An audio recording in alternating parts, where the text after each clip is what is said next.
Hello दोस्तों, dream of Bharat के YouTube channel में आप सभी लोगों का स्वागत है। दोस्तों इसी कड़ी में हम आज आप लोगों के सामने एक अगला वीडियो लेके आए। दोस्तों ये वीडियो अपने आप में बहुत ही महत्वपूर्ण है। दोस्तों ये वीडियो उन व्यक्तियों के बारे में है जिन्होंने भारत की शिक्षा पद्धति में, भारत के एजुकेशन सिस्टम में इन्होंने जो है काफ़ी महत्वपूर्ण योगदान दिए हैं। दोस्तों भारत के शिक्षा को आधुनिकीकरण करने के लिए, भारत की शिक्षा को सुदृढ़ीकरण करने के लिए दोस्तों इन्होंने कहीं न कहीं जो है अपना विशेष योगदान दिया है। दोस्तों तो आइए दोस्तों देखते हैं ये कौन कौन से ऐसे शख्स हैं जिन्होंने इस क्षेत्र में अपना विशेष योगदान दिया। दोस्तों तो आइए दोस्तों देखते हैं।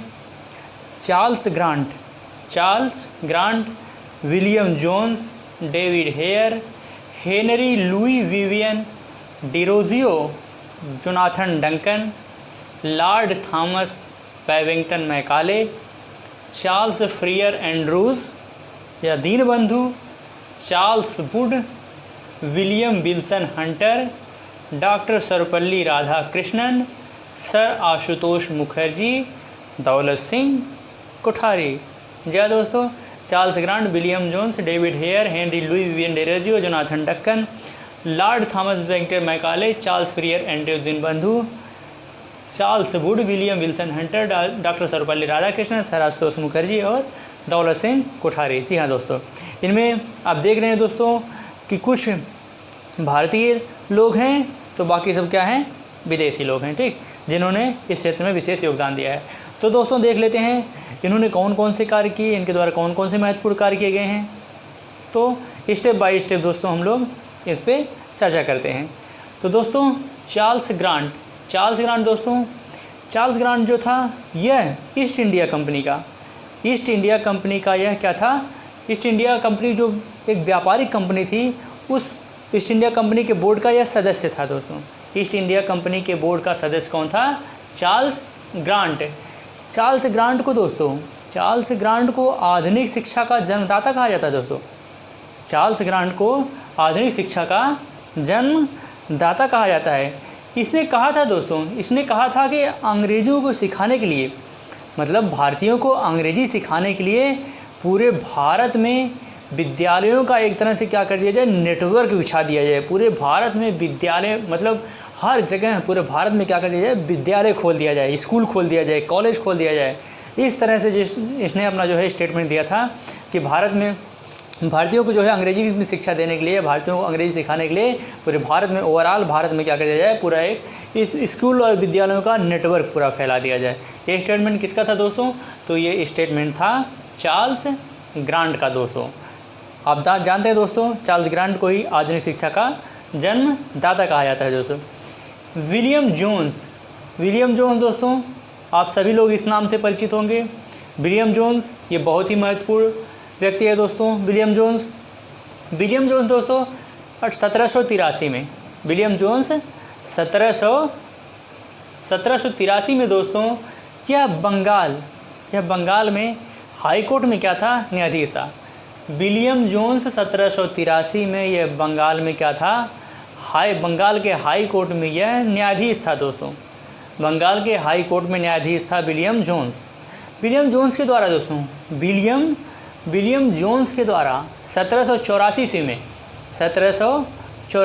में विलियम जोन्स के द्वारा एशियाटिक सोसाइटी ऑफ बंगाल की स्थापना की गई थी। दोस्तों किसकी स्थापना की गई दोस्तों, एशियाटिक सोसाइटी ऑफ बंगाल की स्थापना की गई थी। दोस्तों एशियाटिक सोसाइटी ऑफ बंगाल का कार्य क्या था, अभी हम इसके कार्य में बाद में चर्चा करते हैं। दोस्तों विलियम जोन्स जो था इसे सर की उपाधि दी गई। दोस्तों इसे कौन सी उपाधि दी गई थी, तो इसे सर की उपाधि दी गई। दोस्तों विलियम जोन्स को क्या किया गया था, इसे सर की उपाधि दी गई थी। दोस्तों इसे सर की उपाधि दी गई थी। दोस्तों जो 1784 में जो इसने जो है एशियाटिक सोसाइटी ऑफ बंगाल की स्थापना किया था इसने, तो एशियाटिक सोसाइटी ऑफ बंगाल में उसका मेन कार्य क्या था, एशियाटिक सोसाइटी का मेन कार्य क्या था दोस्तों, जो भारत के प्राचीन ग्रंथ हैं, जो भारत की सांस्कृतिक जो ग्रंथ हैं, साहित्यिक जो ग्रंथ हैं, उनका क्या किया जाता था, उनका जो है इंग्लिश में ट्रांसलेट किया जाता था, उन्हें अंग्रेजी में ट्रांसलेट किया जाता था। और ऐसा इसका मानना था, इसका कहना था कि हम भारतीय संस्कृत को, भारतीय जो सभ्यता है, भारत की जो संस्कृति है, उसे हम पूरे देश को बताएंगे।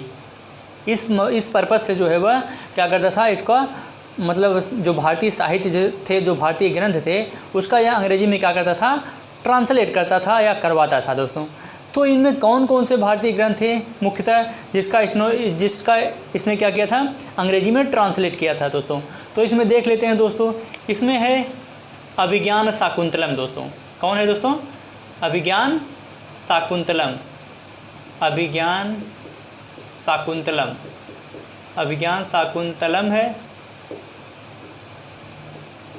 अभिज्ञान शाकुंतलम के बाद मनुस्मृति है, मनुस्मृति है दोस्तों, मनुस्मृति है और भगवत गीता है दोस्तों, भगवत गीता, भगवत गीता, मनुस्मृति और अभिज्ञान शाकुंतलम, इन सभी ग्रंथों का इसने क्या किया था, इंग्लिश में अनुवाद किया था दोस्तों। इसके बाद दोस्तों देख लेते हैं डेविड हेयर। डेविड हेयर दोस्तों ये भी बहुत महत्वपूर्ण है दोस्तों।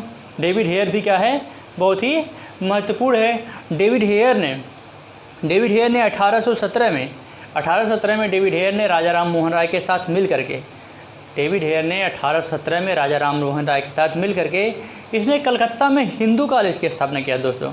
इसने कलकत्ता में क्या किया था, हिंदू कॉलेज की स्थापना किया था। किसके सहयोग से, राजा राम मोहन राय के सहयोग से दोस्तों। राजा राम मोहन राय के सहयोग से इसने क्या किया था, कलकत्ता में एक, राजा राम मोहन राय के सहयोग से इसने क्या किया था, कलकत्ता में एक हिंदू कॉलेज की स्थापना किया दोस्तों।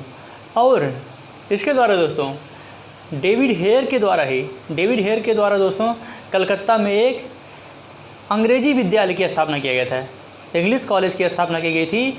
और जहाँ पे दोस्तों कलकत्ता के इंग्लिश कॉलेज जो डेविड हेयर के द्वारा स्थापित किया गया था, उसमें दोस्तों, उसमें पता है क्या क्या पढ़ाया जाता था, उसमें यांत्रिकी पढ़ाया जाता था और वॉल्टेयर का दर्शन पढ़ाया जाता दोस्तों।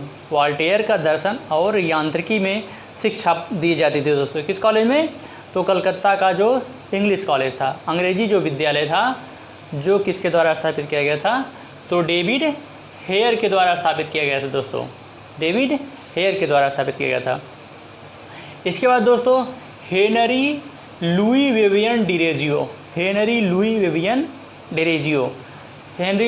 डिरेजियो दोस्तों ये आंग्ल भारतीय थे, ये राजा राम मोहन राय के शिष्य भी थे, ये आंग्ल भारतीय थे। हेनरी लुई विवियन डिरेजियो, यह जो कलकत्ता का हिंदू कॉलेज था दोस्तों, कलकत्ता के हिंदू कॉलेज में इन्होंने अध्यापन का भी कार्य किया था।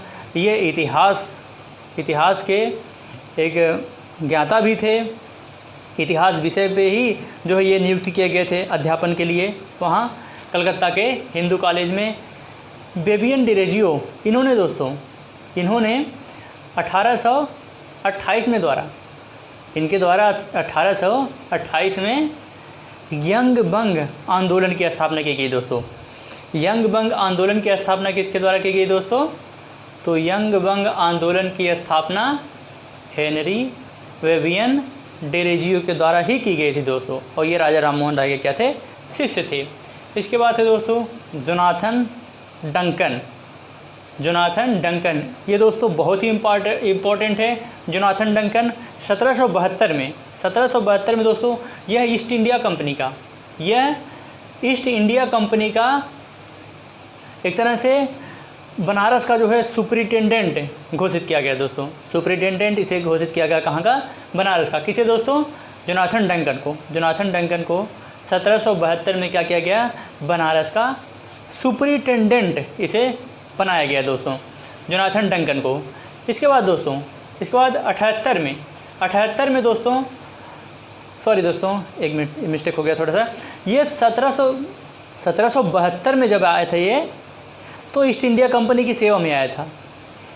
1772 में ईस्ट इंडिया की क्या करने आया था, ईस्ट इंडिया की सेवा में आया था। और 1778 में इसे क्या कर दिया जाता है, बनारस का सुपरिटेंडेंट घोषित किया जाता है दोस्तों। बनारस का सुपरिटेंडेंट किसे बनाया जाता है, जोनाथन डंकन को। कब बनाया जाता है, तो 1778 में इसे बनारस का सुपरिटेंडेंट बनाया जाता है दोस्तों। 1791 में दोस्तों 1791 में डंकन के द्वारा ही संस्कृत में एक मतलब बनारस में एक संस्कृत विश्वविद्यालय की स्थापना किया जाता है दोस्तों। बनारस में संस्कृत विश्वविद्यालय की स्थापना किसके द्वारा किया जाता है दोस्तों? तो जोनाथन डंकन के द्वारा ही किया जाता है दोस्तों। जोनाथन डंकन के द्वारा ही क्या किया जाता है? इसके द्वारा ही स्थापित किया जाता है संस्कृत विश्वविद्यालय 1791 में वाराणसी में।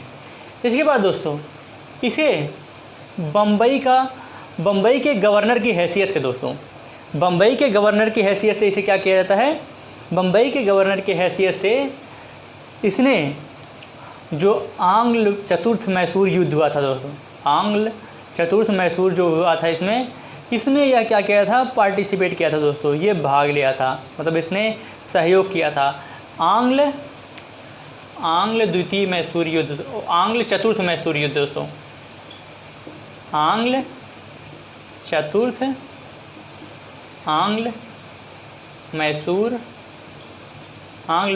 चतुर्थ युद्ध। आंग्ल मैसूर चतुर्थ युद्ध कब हुआ दोस्तों? 1799। और आंग्ल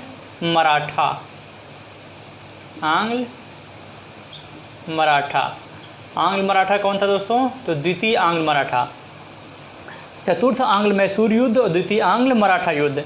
द्वितीय आंग्ल मराठा युद्ध दोस्तों 1803 से 1805 तक, 1803 से 1805 तक जो ये युद्ध हुआ था दोस्तों, द्वितीय आंग्ल मराठा युद्ध।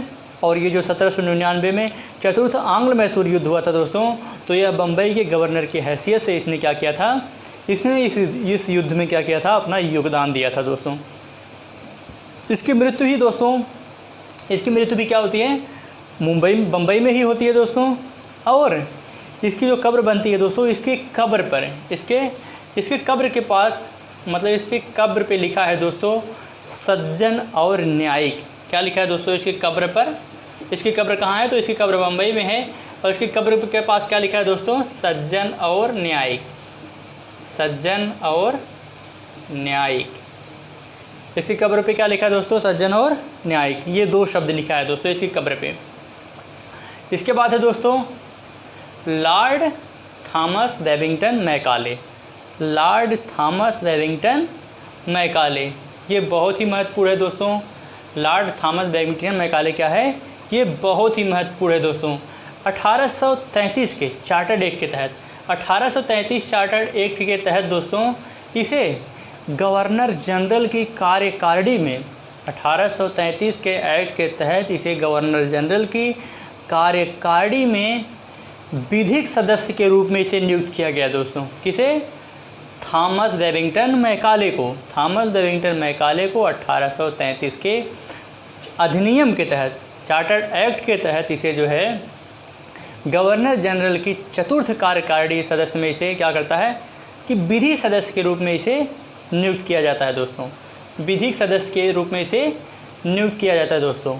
इसने एक प्रसिद्ध थियरी दिया था दोस्तों, आप सभी लोग जानते हैं उस थियरी को, फिल्ट्रेशन या निस्पंदन का सिद्धांत इसने दिया था दोस्तों। निस्पंदन का सिद्धांत इसने दिया था। फिल्ट्रेशन थियरी क्या है, उस पर थोड़ा जान लो दोस्तों। फिल्ट्रेशन थियरी, इसका ऐसा मानना था कि हम जो एक भारत का जो एक उच्च वर्ग है, भारत का जो एक उच्च तबका है, यदि हम उसको शिक्षित कर दें तो वहाँ से जो शिक्षा है वो मतलब क्या होगी, छनते वह धीरे धीरे क्या होगी, छनते और जो निचला तबका है वहाँ तक जो है ये पहुँच जाएगी। तो इस थियरी में इसने ये कहा था थॉमस बेबिंगटन मैकाले ने। मैकाले के ही द्वारा दोस्तों, मैकाले के ही द्वारा आईपीसी इंडियन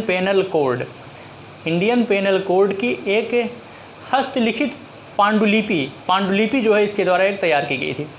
एक पांडुलिपि आईपीसी इंडियन पेनल कोड की एक पांडुलिपि जो है किसके द्वारा तैयार की गई थी? तो बेबिंगटन मैकाले के द्वारा दोस्तों। बेबिंगटन मैकाले के द्वारा एक आईपीसी इंडियन पेनल कोड की क्या किए थे, एक पांडुलिपि तैयार की गई दोस्तों। इसकी एक प्रसिद्ध पुस्तक है दोस्तों, इसकी एक मैकाले की एक प्रसिद्ध पुस्तक है हिस्ट्री ऑफ इंग्लैंड। क्या दोस्तों पुस्तक है? हिस्ट्री ऑफ इंग्लैंड इसकी एक प्रसिद्ध पुस्तक है दोस्तों, हिस्ट्री ऑफ इंग्लैंड। इसने एक बहुत महत्वपूर्ण स्टेटमेंट दिया था दोस्तों। इसने कहा था, मैकाले ने कहा था कि यूरोप की जो लाइब्रेरी है, यूरोप के लाइब्रेरी का एक जो खाना है, यूरोप की लाइब्रेरी का एक खाना पूरे एशिया और अरब के पुस्तकालयों से कहीं बेहतर है। मतलब पूरे एशिया और यूरोप का जो, पूरे एशिया और अरब का जो साहित्य है, वह पूरे का पूरा ओवरऑल जो साहित्य है वह यूरोप के लाइब्रेरी के एक खाने से भी क्या है, बदतर है। ऐसा स्टेटमेंट किसने दिया था? बेबिंगटन मैकाले ने दोस्तों। भारत में यदि अगर ये कहा जाए कि इंग्लिश में शिक्षा का प्रचार प्रसार किसने किया, इंग्लिश को बढ़ावा किसने दिया दोस्तों, तो ये मैकाले ने ही किया दोस्तों, मैकाले ने ही बढ़ावा दिया। इसके बाद दोस्तों Charles Freer Andrews Deenbandhu, इसने मैकाले इसका मानना था कि हम भारत में एक ऐसा वर्ग तैयार करेंगे जो शारीरिक रूप से तो भारतीय रहेंगे, लेकिन मानसिक रूप से वो क्या होंगे, वो एक अंग्रेज होंगे, ठीक है, एक ब्रिटिश होंगे, जो एक पूरा हम यूनियन तैयार करेंगे भारत में। इसके बाद दोस्तों Charles Freer Andrews Deenbandhu Stephen college में दोस्तों, स्टेफन कॉलेज में ये प्रशिक्षण के लिए आए थे दोस्तों, स्टेफन कॉलेज में ये प्रशिक्षण के लिए आए थे Charles Freer Andrews Deenbandhu. Stephen college के जो छात्र थे वो इनसे इतना प्रभावित थे कि छात्र और महात्मा गांधी मिल करके जो है इन्हें कौन सी उपाधि देते हैं दोस्तों, तो इन्हें दीनबंधु की उपाधि देते हैं दोस्तों। इन्हें क्या कहते हैं, कौन सी उपाधि देते हैं दोस्तों? दीनबंधु की उपाधि देते हैं दोस्तों। चार्ल्स फ्रियर एंड ड्यूस को दीनबंधु की उपाधि देते हैं। इन्होंने भारत में बहुत ही महत्वपूर्ण कार्य किया दोस्तों, भारतीयों के लिए इन्होंने बहुत ही महत्वपूर्ण कार्य किया दोस्तों। तो आइए दोस्तों देखते हैं इन्होंने कौन कौन से महत्वपूर्ण कार्य किया।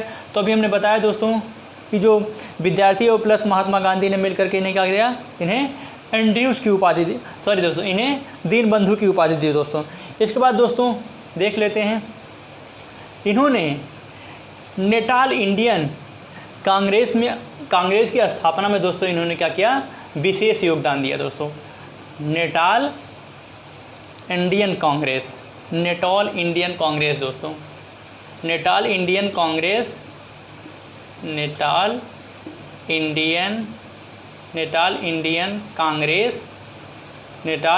कांग्रेस और एक पत्रिका थी दोस्तों इंडियन ओपिनियन।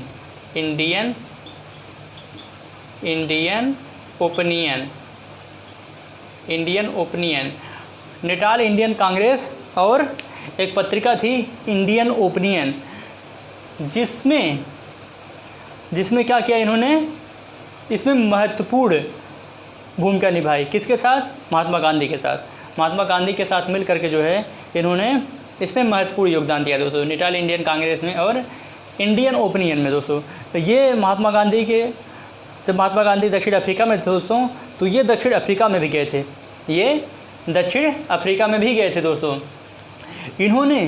इनके द्वारा दोस्तों कई महत्वपूर्ण आंदोलनों में सक्रिय रूप से इनकी भागीदारी रही दोस्तों, जैसे वायकोम आंदोलन दोस्तों, अस्पृश्यता आंदोलन देख लेते हैं दोस्तों। वायकोम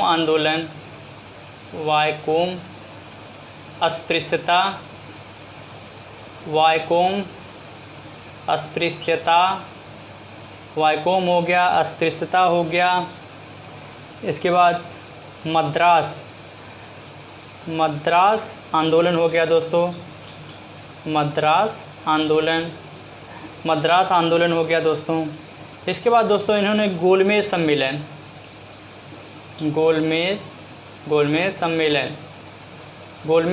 दोस्तों, इन्होंने इनमें सक्रिय रूप से भागीदारी रही दोस्तों, इन्होंने महत्वपूर्ण भूमिका निभाई दोस्तों, सक्रिय रूप से इनकी भागीदारी रही। किसमें दोस्तों?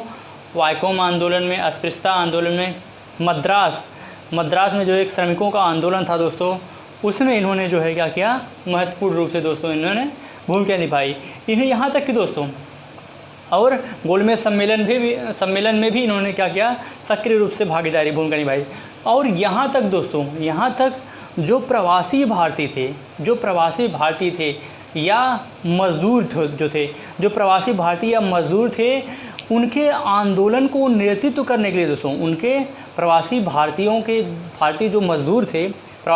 जो मज़दूर थे, उनके आंदोलन को नेतृत्व करने के लिए दोस्तों ये कई देशों की यात्राएं किए। जैसे उसमें हो गया दोस्तों फिजी हो गया, श्रीलंका हो गया, केन्या हो गया और जापान हो गया दोस्तों। फिजी हो गया दोस्तों, केन्या हो गया, जापान हो गया दोस्तों, जापान हो गया और लंका। फिजी, केन्या, जापान और लंका, इन देशों में ये गए थे जो भारतीय प्रवासी मजदूर थे। उनके आंदोलन को नेतृत्व प्रदान करने के लिए दोस्तों ये क्या किए थे, ये इन देशों की यात्रा किए थे दोस्तों। इनके लेख जो होते थे वह कई पत्रिकाओं में छपते थे दोस्तों। जैसे इसमें हो गया दोस्तों, हमारे साथ नोट करते चलिएगा दोस्तों, मैनचेस्टर हो गया दोस्तों। कौन सा? मैनचेस्टर हो गया दोस्तों।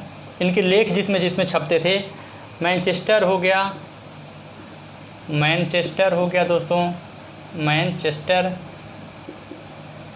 मैनचेस्टर हो गया, गार्जियन हो गया दोस्तों, द हिंदू हो गया दोस्तों, द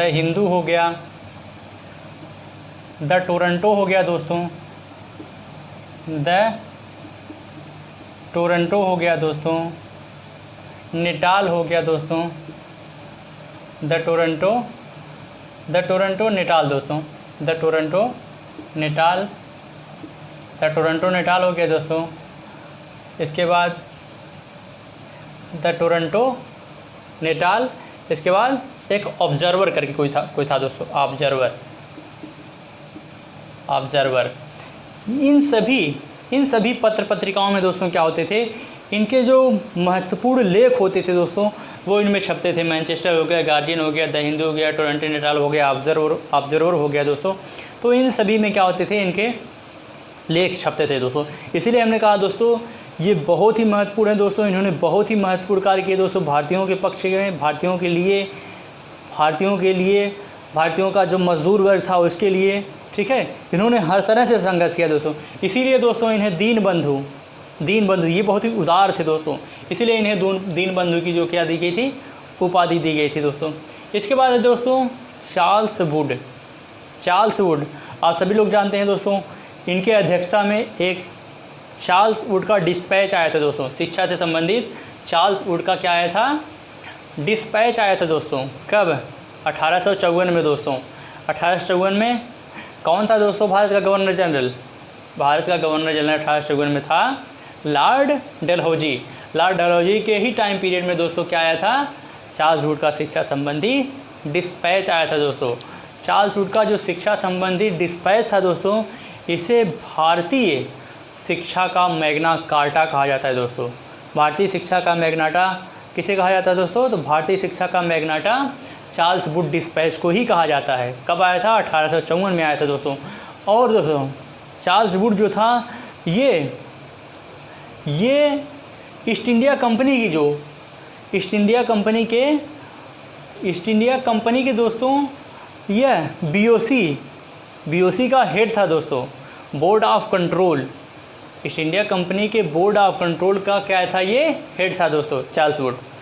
तो ईस्ट इंडिया कंपनी के बोर्ड ऑफ कंट्रोल का ये हेड था और इसकी अध्यक्षता में शिक्षा का क्या आया था, चार्ल्स वुड का डिस्पैच आया था दोस्तों, जिसे क्या कहते हैं, भारतीय शिक्षा का मैग्ना कार्टा कहा जाता है दोस्तों। इसके बाद दोस्तों विलियम विल्सन हंटर दोस्तों, इसकी अध्यक्षता में क्या आया था, एक हंटर आयोग आया था दोस्तों 1882-83 में। हंटर आयोग कब आया था दोस्तों?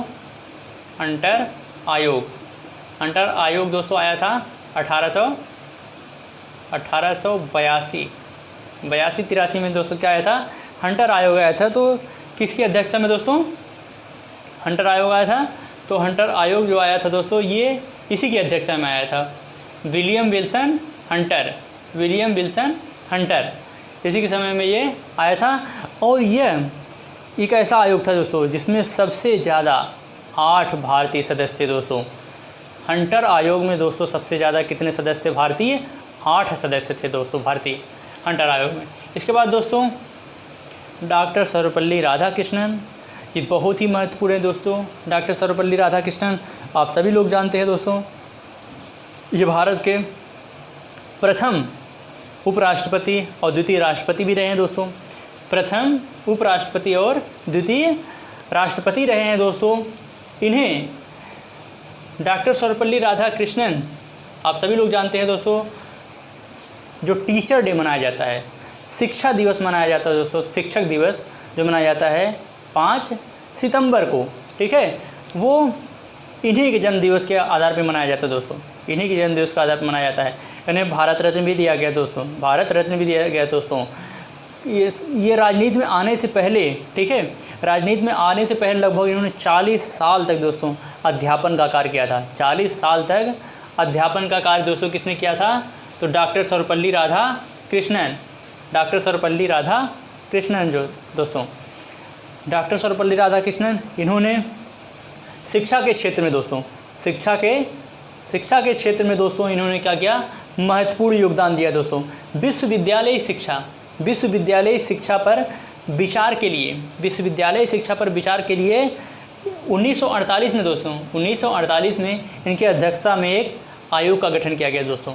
विश्वविद्यालय की शिक्षा पर विचार विमर्श करने के लिए इनकी अध्यक्षता में एक आयोग का गठन किया गया दोस्तों, डॉक्टर सर्वपल्ली राधाकृष्णन। इसके बाद दोस्तों सर आशुतोष मुखर्जी दोस्तों 1924 में दोस्तों सर आशुतोष मुखर्जी ये कलकत्ता हाई कोर्ट के दोस्तों क्या हुए? ये कलकत्ता हाई कोर्ट के न्यायाधीश नियुक्त हुए दोस्तों। कलकत्ता हाई कोर्ट के न्यायाधीश ये नियुक्त हुए कब दोस्तों? 1924 में दोस्तों। 1924 में ये कलकत्ता के हाई कोर्ट नियुक्त किए गए दोस्तों। आधुनिक बांग्ला का इन्हें जन्मदाता कहा जाता है दोस्तों। आधुनिक बांग्ला का जन्मदाता इन्हें कहा जाता है दोस्तों, आशुतोष मुखर्जी को आधुनिक बांग्ला का क्या कहा जाता है? जन्मदाता कहा जाता है दोस्तों। रॉयल कमीशन को दोस्तों सैडलर आयोग कहा जाता है। रॉयल कमीशन को ही दोस्तों क्या कहते हैं? सैडलर आयोग कहा जाता है दोस्तों। रॉयल कमीशन को सैडलर आयोग कहा जाता है। उस सैडलर आयोग के ये सदस्य भी रहे थे दोस्तों। ये क्या रहे थे? सैडलर आयोग के या रॉयल कमीशन के ये सदस्य भी रहे थे दोस्तों, बाद में इन्हें कलकत्ता विश्वविद्यालय का वाइस चांसलर भी नियुक्त किया जाता है दोस्तों। बाद में इन्हें कलकत्ता विश्वविद्यालय का क्या किया जाता है? वाइस चांसलर नियुक्त किया जाता है दोस्तों, सर आशुतोष मुखर्जी को। इसके बाद दोस्तों दौलत सिंह कोठारी, इन्होंने भी बहुत महत्वपूर्ण भूमिका निभाई दोस्तों। ये बहुत निचले तबके से या गरीब परिवार से ताल्लुकात रखते थे दोस्तों। DU यूनिवर्सिटी में, दिल्ली विश्वविद्यालय में दोस्तों इन्होंने दिल्ली विश्वविद्यालय में ये प्रोफेसर रहे थे दोस्तों। दौलत सिंह कोठारी दिल्ली विश्वविद्यालय में क्या रहे थे? ये प्रोफेसर रहे थे दोस्तों। विश्वविद्यालय अनुदान आयोग का इन्हें अध्यक्ष बनाया गया दोस्तों। विश्वविद्यालय अनुदान आयोग तो किसकी अध्यक्षता में गठित किया गया दोस्तों? विश्वविद्यालय आयोग अनुदान जो है वो दौलत सिंह कोठारी की अध्यक्षता में ही जो है दोस्तों गठित किया गया था। कोठारी शिक्षा आयोग ये बहुत ही चर्चित, आप सभी लोग जानते हैं दोस्तों। कोठारी शिक्षा आयोग कब आया था दोस्तों? तो ये 1964 से 66 में जो है इसका टाइम पीरियड रहा है। किसका? कोठारी आयोग जो शिक्षा के लिए आया था दोस्तों। शिक्षा के लिए जो गठन किया गया था, कमीशन गठन किया गया था, कोठारी आयोग दोस्तों। भारतीय शिक्षा का दौलत सिंह कोठारी को भारतीय शिक्षा का दोस्तों इन्हें क्या कहा जाता है? इंसाइक्लोपीडिया कहा जाता है दोस्तों। क्या कहा जाता है? इंसाइक्लोपीडिया इंसाइक्लोपीडिया कहा जाता है दोस्तों। भारतीय शिक्षा का इन्हें क्या कहा जाता है? इंसाइक्लोपीडिया कहा जाता है दोस्तों।